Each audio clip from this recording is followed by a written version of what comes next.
ধারাবাহিকে আমরা দেখতে পাই রামাদিনী দিনী নাই তুনে হুমকে ভাজা দিদি আমি মারে কাছে।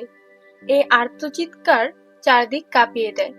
আগুনের লেলিহান শিখার সামনে দাঁড়িয়ে থাকা বাচ্চাটাকে বাঁচানোর জন্য রাঙা এক মুহূর্ত দেরি না করে আগুনের দিকেই এগিয়ে যেতে থাকে।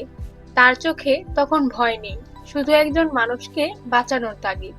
ঠিক সেই সময় অনিতা দৌড়ে এসে রাঙার হাত শক্ত করে টেনে ধরে। কাপা কণ্ঠে সে বলে, রাঙা, তুই পাগলামি করিস, ওখানে যাস না। কিন্তু অনিতার কথা শেষ হওয়ার আগেই রাঙা নিজের হাত ছাড়িয়ে নেয়। কোনো কিছু না ভেবেই জ্বলন্ত আগুনের শিখার মধ্যে ঝাঁপিয়ে পড়ে।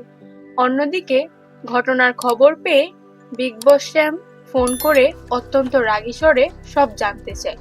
সে স্পষ্ট করে জানিয়ে দেয়, এই আগুনে তার নিজের ব্যবসায়িক ক্ষতি হলেও প্রয়োজনে প্রাণ দিয়ে হলেও সে সবাইকে বাঁচাবে। ওদিকে আগুনের লেলিহান শিখার আলো পড়ছে বসুবাড়িতে। সেখানে একলব্য রাজমাঝে রান্নাঘরে দাঁড়িয়ে কফি বানাচ্ছিল।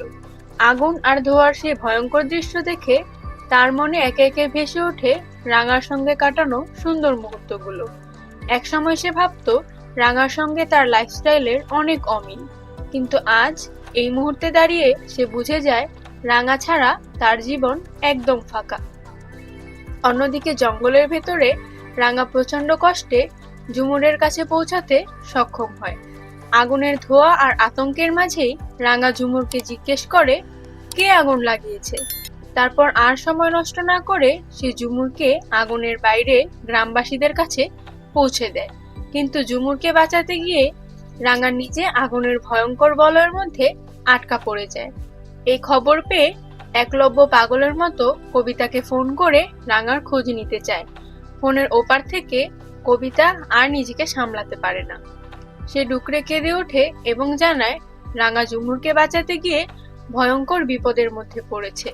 এই টানটান পরিস্থিতির মধ্যেই পর্ব শেষের দিকে এগিয়ে যায়।